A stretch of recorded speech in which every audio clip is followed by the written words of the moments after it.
क्या कभी आपने अपनी इंस्टिंक्ट्स को इतना इग्नोर किया है कि आपकी खुद की बॉडी आपके खिलाफ हो जाए, दिल जोर जोर से धड़कने लग जाए और स्किन में एक अजीब सी घबराहट होने लग जाए और आपके चेस्ट के अंदर की चीज इतनी तेज धड़क धड़क के कह रही हो कि प्लीज ये मत कर, लेकिन इन सारी चीजों को इग्नोर करके आप फिर भी वो चीज करते हो सिर्फ पैसों के लिए। चलो मैं आपसे एक क्वेश्चन पूछता हूँ कि क्या आप कभी एक ऐसी जॉब करोगे जिसमें ना कोई बैकग्राउंड चेक करा जाए, ना कोई पेपर वर्क हो, जस्ट आपको एक चीज करनी पड़ेगी, ये कुछ रूल्स होंगे, आपको वो फॉलो करने पड़ेंगे, चाहे वो रूल्स कितने भी वियर्ड क्यों ना हो, चाहे ऐसे लगे कि वो किसी इंक से नहीं, सिहाई से नहीं, बल्कि खून से लिखे गए हों। वेल आपका तो पता नहीं, बट मैं बहुत बड़ा बेवकूफ़ हूँ क्योंकि मैं वो जॉब कर रहा हूँ और अब मैं आपको पूरी कहानी शुरू से बताना चाहता हूँ। वेल मैं एक समय था जब पूरी तरीके से टूट चुका था, ना मेरे पास खाने के लिए खाना होता था और ना कमाने के लिए पैसे। मेरा फ्रिज हमेशा खाली होता था, रेंट ड्यू होता था और मुझे जब भी कॉल आती थी वो हमेशा मुझे महसूस कराती थी कि मैं कितना ज़्यादा गरीब हूँ, क्योंकि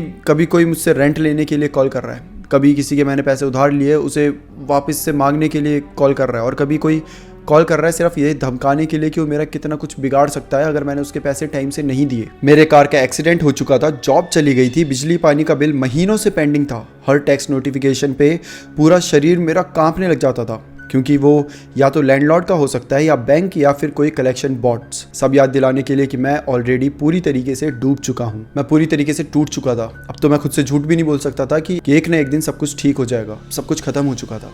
मुझे तो लग रहा था कि मेरी ज़िंदगी में अब कुछ बचा ही नहीं है। लोगों की किस्मत होती है जो कभी कभी उन्हें रातों रात चमका देती है, मेरी तो किस्मत भी इतनी ख़राब थी कि बस पूछो ही मत। एंड देन मुझे वो ऐड दिखती है। एक पैम्पलेट था जो कि एक खंबे में लगाया गया था, उसमें बहुत नॉर्मल टेक्स्ट में लिखा हुआ था कि night security guard needed, cash paid daily, description required. ना तो हमें कोई एक्सपीरियंस्ड बंदा चाहिए, अगर किसी को एक्सपीरियंस नहीं है तो वो भी चल जाएगा, हम किसी का बैकग्राउंड चेक नहीं करने वाले, बस वो टाइम से पंक्चुअल होना चाहिए और उसको कुछ रूल्स हैं वो फॉलो करने पड़ेंगे। और अगर आप इन सारी चीज़ों से अग्री करते हो तो नीचे एक नंबर दिया गया था, वहाँ पर आप हमें कॉल कर सकते हो। उस नंबर के नीचे एक नाम था मार्विन और टाइम मेंशन था, रात के 9 से 11 के बीच कॉल करना। पूरी ऐड से डिस्क्रिप्शन की बदबू सी आ रही थी। पूरी ऐड को देख के यही लग रहा था कि कोई डेस्परेटली एक सिक्योरिटी गार्ड चाहता है, शायद अर्जेंट हो या जो भी हो, क्योंकि कोई बैकग्राउंड चेक नहीं करेगा, कुछ उसे एक्सपीरियंस नहीं पूछेगा, तो ऑब्वियसली उसे बस चाहिए, किसी भी हालत में एक आदमी चाहिए जो सिक्योरिटी का काम कर सके। मैं उस नंबर पे कॉल करता हूँ 9:04 पर। एक बार रिंग जाती है और दूसरी बार में वो पिक हो जाती है। सामने से मार्विन मुझसे बात करता है। उसकी आवाज़ अजीब थी, लाइक ना तो फ्रेंडली ना ज़्यादा रूड, बस एक सब्टल नॉर्मल सी टोन। मार्विन का जो पहला शब्द होता है वो होता है जॉब चाहिए। वेल ये थोड़ा अजीब था, ना तो मेरे से कोई नाम पूछता है, ना कि मैंने क्या करा है क्या नहीं करा, मेरे बारे में कुछ पूछता ही नहीं है, बस सामने से सीधा आता है कि जॉब चाहिए। मैं बोलता हूँ कि पहले मुझे ये बताओ कि जॉब में एग्जैक्टली करना क्या है। फिर मार्विन कहता है कि night security, pine shadow mall, आज रात से शुरू, वो डेड मॉल टाउन के कोने पे। मैं पूछता हूँ कि वो डेड मॉल जो कि टाउन के एकदम कोने पर है। मार्विन बोलता है कि हाँ टेक्निकली वो अभी भी ओपन है। मैं बोलता हूँ कि टेक्निकली, अच्छा ठीक है, कोई बैकग्राउंड चेक? वो बोलता है नहीं। मैं बोलता हूँ पेपर वर्क? नहीं। बोलता तुम ऐसे ही कर लेते हो लोगों को हायर? वो बोलता है कि जो हमारे पास आते हैं कॉल करते हैं, हम सिर्फ उनको ही हायर करते हैं। 11:05 पे पहुँच जाना, मैं तुम्हें एड्रेस भेज रहा हूँ। और फिर वो कॉल कट कर देता है। पाइन शैडो मॉल, ये एक ज़माने में अलग ही स्टेटस हुआ करता था इस मॉल का। मुझे याद है बचपन में भी मैं वहाँ जाता था, बर्थडे पार्टीज़, मूवी प्रीमियर्स और बहुत सारी चीज़ें वहाँ पे मिलती थी, तो ऐसी शौक में चले जाते थे हम सब। उस जगह में एक पल्स होता था, हर आर्केड मशीन से ज़िंदगी की एक हल्की सी गूंज सुनाई देती थी। लेकिन जब मैं इस बार पाइन मॉल में कई सालों बाद कदम रखता हूँ तो मॉल एक खंडर की तरह बन चुका था। सिर्फ कुछ ही स्टोर्स थे जो दिन के वक्त चालू थे, मोस्टली क्लियरेंस आउटलेट या फिर कुछ ऐसी ब्रांड्स जो बस रेंट डील्स के भरोसे जिंदा थी। और रात में वो जगह एक क्रिप्ट बन जाती थी, एक कॉन्क्रीट लंग जिसमें सांस लेना कब का बंद हो चुका था। पार्किंग लॉट में सिर्फ एक डेंटेड ब्लू सेडान खड़ी थी, एक टेढ़े से लैंप पोस्ट के नीचे ऊपर का बल्ब फ्लिकर कर रहा था जैसे नींद से लड़ रहा हो। और फिर सामने मार्विन खड़ा था जो कि ऐसे डोर से अपने कंधे टेक कर खड़ा हुआ था, एकदम पतला सा लड़का, ऐसा लग रहा था जोर से हवा भी आएगी ना तो उसे उड़ाकर ले जाएगी। उसकी स्किन बिल्कुल वैक्स पेपर जैसी थी, पतली ट्रांसपेरेंट सी, और उसकी आंखें वो उसके शरीर से ज़्यादा मूव कर रही थी। हर कुछ सेकंड में वो अपने कंधे के पीछे झांकता, जैसे अंधेरे से कोई खास आवाज़ सुनने का इंतज़ार कर रहा हो, जैसे कि पीछे से कोई भी उसे कभी भी पुकार सकता है। मार्विन मुझे बोलता है कि तुम जल्दी आ गए। मैंने कहा क्यों, कोई प्रॉब्लम है? बोलता नहीं, जल्दी आना तो अच्छा है, देर से आना बुरा हो सकता है। मैं पूछता हूँ कितना बुरा, जिस पे मार्विन कुछ जवाब नहीं देता। अब मार्विन मुझे एक चीज़ पकड़ाता है, एक लैमिनेटेड कार्ड। ये कार्ड फ़ोन के साइज़ का था, होममेड लग रहा था। प्लास्टिक पे हल्की स्क्रैचेस थे और कॉर्नर्स थोड़े से घिसे हुए थे। इसे पढ़ो, तोड़ना मत, मोड़ना मत और स्मार्ट बनने की कोशिश बिल्कुल मत करना। उस कार्ड पे लिखा हुआ था night shift guidelines, pine shadow mall, रात के 11:55 तक क्लॉक इन करो, कभी भी लेट मत होना, मेन डोर्स को लॉक करना कभी मत भूलना, 12:15 से 1 बजे के बीच ईस्ट विंग में मत जाना, चाहे कुछ भी सुनाई दे। अगर फूड कोर्ट के काउंसल पे कोई इंसान दिखे, उसे देखना भी मत, सीधे वहां से निकल जाना। 2:33 AM per toy store check करना, अगर क्लाउन डॉल विंडो से गायब हो तुरंत मॉल छोड़ देना। और सबसे आखिरी रूल, कभी भी मत सोना। ये देखते ही मैं हंस पड़ा। मतलब सीरियसली ये रूल्स, ये बच्चों जैसे क्या गेम्स निकाल के रखी है। उससे हंसी कंट्रोल ही नहीं हो रही थी।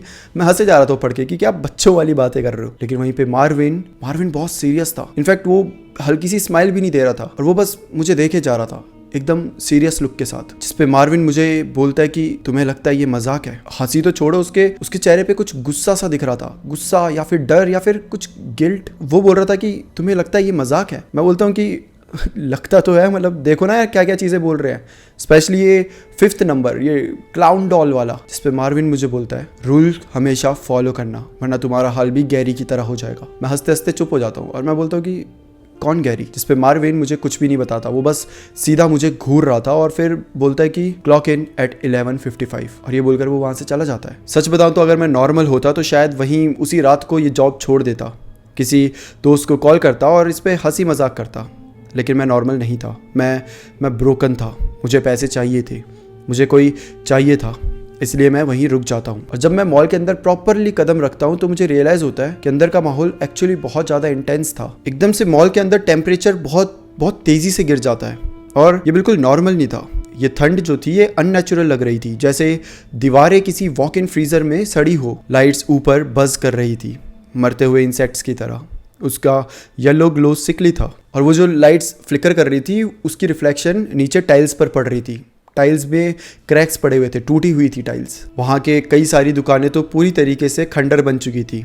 हर जगह धूल थी, सिर्फ और सिर्फ जंग लगा हुआ था उनके शटर्स पर। कुछ स्टोर्स के नाम अभी भी विजिबल थे, लेकिन ज़्यादातर ग्राइम से ढके हुए थे या आधे फटे हुए साइंस लटक रहे थे। वो रोशनी तुम्हारे चेहरे का रंग पीला कर देती है और शैडोज़ को और गहरा और ज़्यादा थ्रेटनिंग बना देती है। पर जो चीज़ मुझे सबसे ज़्यादा चुभी वो थी वहाँ की सुगंध। वो टिपिकली बंद मॉल वाली डस्टी स्मेल नहीं थी, ये कुछ और था। तेज़ काटने वाली बर्न प्लास्टिक और फ्लोरल क्लीनर की स्मेल। ऐसा लग रहा था जैसे कि कोई सड़ी हुई चीज़ है जो कि मॉल में छुपी पड़ी है। मैं एक छोटा सा कार्ट होता है उससे गुजरता हूँ। दरअसल मेरे टाइम में वहाँ पर फ़ोन के कवर्स मिला करते थे, बट अब वहाँ पर सिर्फ धूल मिट्टी और कुछ सड़ी हुई चीज़ें थी जो कि कई सालों से छेड़ी नहीं गई थी। सारे स्टोर फ्रंट्स अंधेरे में थे। कुछ के विंडोज़ में मैनिकिन्स अभी भी खड़े थे, जैसे प्रोमोशन के कपड़ों में लिपटी हुई लाशें। बाकी बिल्कुल खाली, सिर्फ टूटी हुई टाइल्स और फटे पुराने कारपेट। मॉल के सेंटर जंक्शन के पास एक सिक्योरिटी डेस्क था। उस पे लगे पुराने मॉनिटर्स पे granny black and white footages चल रही थी, बिल्डिंग के अलग अलग कोने दिखते हुए। और हाफ स्क्रीन पूरी तरीके से स्टैटिक थी, वाइट स्क्रीन जिधर आप कुछ भी नहीं देख सकते। अब मैं 11:55 पर क्लॉक इन करता हूँ, बिल्कुल टाइम पर। मेरा जो ये सिक्योरिटी ऑफिस था इसके जस्ट बगल में पंच इन वाली मशीन थी जिसको एंशिएंट पंच लॉक कहते हैं। तो मैं वहाँ जाता हूँ, पंच इन करता हूँ। जैसे पंच इन करता हूँ उस मशीन से एक साउंड निकलता है और अब मेरी ड्यूटी यहाँ से शुरू होती है। मेरा फर्स्ट राउंड। मैं हर एक्सटीरियर डोर लॉक करने लगा। मार्विन ने कार्ड पे अंडरलाइन करके लिखा था। मॉल के टोटल 6 एंट्रेंस थे और हर एक एंट्रेंस की अलग अलग कीज थी, चाबी। और इन सारे लॉक्स को बंद करना भाई ये भी अपने में हसल थी। इतने पुराने दरवाजे कि जब मैंने बंद करने जाता कि वो ऐसा लगता था लड़ जाते थे मेरे से कि हम तो भाई बंद नहीं होंगे। कैसे करके उन्हें जोर से मैं बंद करता, लॉक्स को कैसे करके पूरी तरीके से दबाता और फिर चाबी घुमाता। एक बार तो ऐसा हो रहा था कि ऐसा लग रहा था मुझे कि चाबी लॉक के अंदर ही फंस के टूट जाएगी, इतना ज़्यादा उसमें जंग लग चुका था। बट फिर भी कैसे कैसे करके मैं पूरे एंट्रेंस के दरवाजे बंद कर देता हूँ। और अब रात के 12 बज रहे थे और फिर मैं ईस्ट विंग के एज पर खड़ा हो जाता हूँ, बिल्कुल 12:15 AM पर, वहीं जंक्शन जहाँ से ईस्ट विंग की तरफ रास्ता जाता है। और फिर हवा एकदम से बदल जाती है। हवा भारी हो चुकी थी और मुझे किसी के हमिंग की आवाज़ सुनाई दे रही थी, जैसे कि मानो कोई ज़ोर ज़ोर से सांस ले रहा हो। अच्छा, और सिर्फ इतना ही नहीं बल्कि जो मेरी ईस्ट विंग जहाँ मैं खड़ा था उसके ऊपर जो लाइट थी वो बाकी मॉल की लाइट्स के कंपैरिजन में ज़्यादा फ्लिकर कर रही थी। और पहले कुछ स्टोर फ्रंट्स के बाद हॉलवे बस अंधेरे में घुलता चला गया और फिर अचानक से मुझे बच्चों के हंसने की आवाज़ें सुनने लगी, हल्के सुर में, एकदम म्यूजिकल तरीके से। न जाने कहाँ से, न जाने हर जगह से वो हंसी जो नॉर्मल सिचुएशन में स्माइल आती है, पर अब पेट में एक गंदी सी गूंठ बन रही थी। मॉल में कोई बच्चा था ही नहीं, सालों से नहीं था। वो हंसने की आवाज़ें पाइपलाइंस में बाउंस होती हुई आवाज़ों की तरह सुनाई दे रही थी। खुशी और पागलपन के बीच का कुछ, और एक गाना या फिर राइम या कुछ ऐसे शब्द। स्पिन करो, पकड़ो और 10 तक काउंट करो, ये लाइन मुझे सुनाई दे रही थी। मैं वहीं जम गया था। आंखें उस हॉलवे के अंधेरे पे चिपक रही थी। मेरे इंस्टिंक्ट्स चीख रहे थे, जाओ चेक करो। वही तो सिक्योरिटी गार्ड का काम है, राइट? लेकिन रूल्स में जो लिखा था मुझे वो फॉलो करना था। मैं चेक करने नहीं जाता हूँ। मेरे पॉकेट में रखा हुआ कार्ड अचानक से भारी हो गया, जैसे कि वो जल रहा हो। मेरे हाथ ना चाहते हुए भी मेरी पॉकेट तक गए। मैंने कार्ड बाहर निकाला और देखा तो वहाँ पे कुछ और लिखा था। उसमें लिखा था, avoid the east wing, no matter what you hear. तो फिर मैं अपना मुंह मोड़ देता हूँ और दूसरी तरफ चल पड़ता हूँ। हर कदम ऐसा लग रहा था जैसे कि मैं पानी के अंदर चल रहा हूँ। इतना भारीपन और इतना स्लो, इतना डेंस, जो भी हो, मैं वहाँ से चला जाता हूँ। मैं रूल्स को फॉलो करता हूँ। और जैसे ही मैं वेंडिंग मशीन्स के पास से निकला और कॉरिडोर छोड़ दिया, वो हंसी अचानक से रुक गई। पूरे मॉल में सन्नाटा छा गया, एकदम डेड साइलेंस। और वो जो साइलेंस था ना, वो और भी ज़्यादा डरावना था। उस सन्नाटे में भी मुझे ऐसा फील हो रहा था जैसे कोई मुझे देख रहा है। ना मार्विन, ना कोई आदमी। ऐसा लग रहा था जैसे कि खुद मॉल मुझे देख रहा है। ऐसा लग रहा था जैसे बिल्डिंग में जान आ गई हो। रात में पाइन शैडो मॉल कुछ और ही बन जाता था। मैंने पहले भी ये खंडर टाइप के मॉल जिधर कोई भी नहीं आता, बरसों से वो खंडर बने पड़े, ऐसे मॉल्स देखे हैं और उन्हें देखकर सिर्फ पुरानी यादें आती थी, पुरानी यादों का पिटारा। लेकिन पाइन शैडो मॉल कुछ और ही था, क्योंकि ये सिर्फ खाली नहीं था, ये अंदर से खोखला था। इसके अंदर कुछ तो ऐसा होता है जिसके बारे में किसी को नहीं पता। ऐसा लगता है जैसे इधर की दीवारों ने हर एक आवाज़ को, हर विस्पर को अपने अंदर बसा लिया हो और अपने ही अंदर बंद कर लिया हो। अब मेरा अगला राउंड शुरू होता है जिसमें मुझे फूड कोर्ट तक जाना था। अब मैं फूड कोर्ट में जाता हूँ, वहाँ देखता हूँ तो ज़्यादातर चेयर्स वहाँ पे स्टैक्ड थी, लेकिन कुछ ऐसे ही बिखरी हुई भी थी जैसे कोई इंसान सालों पहले आकर बैठा हो और फिर कभी उठा ही नहीं हो। फ्लोर टाइल्स कुछ जगह से क्रैक हो चुकी थी। वेंडर्स के ऊपर वाले नियॉन साइन फ्लिकर कर रहे थे घोस्ट कलर में, ऐसे रंग जो या तो मर चुके हैं या फिर जिंदा रहने की एक्टिंग कर रहे हैं। एंड देन मैंने उसको देखा, कैराउसल। फूड कोर्ट के बिल्कुल सेंटर में था एक छोटा सा राइड, सिर्फ बच्चों के लिए। उसका पेंट उड़ चुका था, घोड़े अब भी मिड गैलॉप में फ्रोजन थे, जैसे किसी ने पॉज बटन दबा दिया हो। वही चीज़ जो तुम किसी 1980s आर्केड गेम में देखोगे। ओरिएंटेशन के टाइम मैंने इसे नोटिस किया था, पर उस वक्त कुछ खास लगा नहीं था। अब तक सब कुछ नॉर्मल ही था, लेकिन अब जो वो घोड़े थे वो खाली नहीं थे। दरअसल उधर एक आदमी था, एक ग्रे हुडी पहना हुआ आदमी, बिल्कुल स्टिल बैठा हुआ था एक सफ़ेद घोड़े के ऊपर जो कि फेड हो चुका था, जिसके पास नीला लगाम था। उस आदमी का सर थोड़ा झुका हुआ था। मैं उसे ढंग से देख नहीं पा रहा था, बट मैं बहुत ज़्यादा टेंशन में आ चुका था। यह आदमी अंदर कैसे आया? मैंने तो एंट्रेंस के हर डोर्स लॉक करे थे, ना तो किसी के आने की आवाज़ सुनाई दी, ना सिक्योरिटी कैमरा में कोई अलार्म बजा। ये अंदर कैसे आया? मैं ज़्यादा देर तक उसे देख नहीं पाया। बस उसके चेहरे को देख के ऐसा लग रहा था कि जैसे कि वो कोई किलर हो, जैसे कि कोई साइकोपैथ हो। और तभी मुझे रूल नंबर 4 याद आ जाता है, do not acknowledge them, walk away. और फिर मैं वही करता हूँ, मैं सीधा वहाँ से चला जाता हूँ। अपने चलने की स्पीड नॉर्मल रखता हूँ, सांस हल्की, आंखें सीधी। और जब मैं स्टोरेज हॉलवे के कॉर्नर पे टर्न किया, तभी मैंने एक बार पीछे देखने की हिम्मत करी। क्राउजल खाली था, ना कोई साउंड, ना कोई मोशन, बस मैं और वो क्रीपी सी फीलिंग कि कोई मुझे कहीं से देख रहा है। टाइम हो चुका था 2:33 AM। ये वक्त तो अब मेरे दिमाग में छप चुका है, लेकिन उस रात जब मैं टॉय स्टोर के पास गया तो डर से ज़्यादा क्यूरियोसिटी थी। ग्लास के विंडोज़ गंदे थे, सालों पुराने फिंगरप्रिंट्स और स्मजेस से भरे हुए। अंदर पुराने डिस्प्लेस आइटम थे, लड़की की trains, cheap action figures, plastic के डायनासोर्स। और वहाँ पर विंडो में, बिल्कुल वही जगह जहाँ पे रूल पे लिखा भी गया था कि एक क्लाउन डॉल होगी, वहीं पर एक क्लाउन, लगभग 2 फीट का क्लाउन, जिसके बाल लाल रंग के थे। उसका चेहरा सफ़ेद रंग का था, एक टूटी सी मुस्कान थी, नाक ऐसे लग रहा था जैसे ज़बरदस्ती चिपकाई गई हो, एकदम टेढ़ी। उसकी आंखों पे लंबी काली लैशेस थी और दोनों आंखों के नीचे नीली आंसुओं की बूंदें बनी हुई थी। वो क्लाउन हिल भी नहीं रहा था, बिल्कुल स्टिल था। उसे देख के कोई नहीं कह सकता कि ये किसी को नुकसान पहुंचा सकता है। एटलीस्ट उस टाइम तक मुझे उसे देखकर ऐसे ही लग रहा था। लेकिन कसम से कह रहा हूँ, वो क्लाउन मुझे देख रहा था, वो मुझे घूर रहा था, वो मुझे चेक कर रहा था और सेम मैं भी उसे देखे जा रहा था। मैंने उस पर अपनी नज़रें टिका कर रखी थी। मेरा गला पूरी तरीके से सूख चुका था, दिल बहुत ज़्यादा घबरा रहा था। लेकिन वो जो डॉल थी, वो क्लाउन था, वो हिला नहीं।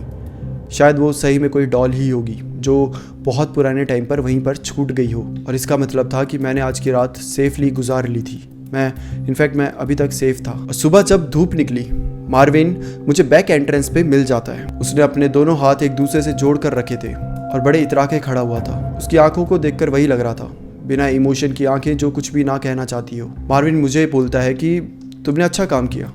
उसे देख के लग रहा था कि उसने एक्सपेक्ट नहीं करा होगा कि मैं अभी तक टिक जाऊंगा या फिर शायद बच जाऊंगा। तो मुझे उससे बहुत सारे क्वेश्चंस पूछने थे, उस क्लाउन के बारे में, उस आदमी के बारे में जो वहाँ घोड़ों के ऊपर बैठा हुआ था, उन आती हुई आवाज़ों के बारे में, ईस्ट विंग के बारे में। लेकिन इससे पहले कि मैं कुछ बोल सकूं, मार्विन अपनी कार में जाकर बैठ जाता है। मैं खुद को समझाता हूं कि मैं बस ओवरथिंक कर रहा हूं, ये सब बहुत नॉर्मल है, इट्स ओके। वैसे भी जब मैं खाली बैठा रहता हूं तो मैं ओवरथिंक थोड़ा ज़्यादा कर लेता हूं, अपने हिसाब से सिनेरियोज बना लेता हूं। मैं खुद को कहता हूं कि बस एक हफ्ता और, थोड़े से पैसे कलेक्ट हो जाए, मैं अपनी गाड़ी ठीक करवा दूँ, दूसरों के रेंट्स दे दूँ, एक नॉर्मल ज़िंदगी जीने लग जाऊँ, बस एक हफ्ता और, उसके बाद मैं ये जॉब खुद छोड़ दूंगा। लेकिन पाइन शैडो मॉल कोई नॉर्मल मॉल नहीं था। ये तुम्हें देखता है, ऑब्जर्व करता है, तुम्हारी हर मूवमेंट्स को चेक करता है और फिर उसके बाद वो रूल्स चेंज कर देता है। और मैं ऐसी जॉब चालू रखता हूँ। डे 2 नॉर्मल निकलता है और फिर आता है डे 3, जब मेरा सब कुछ बदल गया, जब मानो कि मैं पूरी तरीके से टूट गया। सिर्फ मैं उस दिन 2 मिनट लेट था। मैं बस पहला रूल फॉलो नहीं कर पाया टाइम से पहुंचने का, सिर्फ 2 मिनट्स लेट। लेकिन उस 2 मिनट की वजह से मेरे साथ क्या क्या हुआ ये आपको अगले पार्ट में पता चलेगा। अभी तक तो मैंने सिर्फ मॉल के बारे में बताया है, लेकिन ये मॉल कितना डेंजरस हो सकता है, ये क्या क्या कर सकता है, ये अभी आपको पता नहीं है। लेकिन दूसरे पार्ट में आपको सब कुछ पता चलेगा, सब कुछ। तब तक के लिए बस वेट करिए, कुछ ही दिनों में नेक्स्ट पार्ट आने वाला है। Bye bye and take care.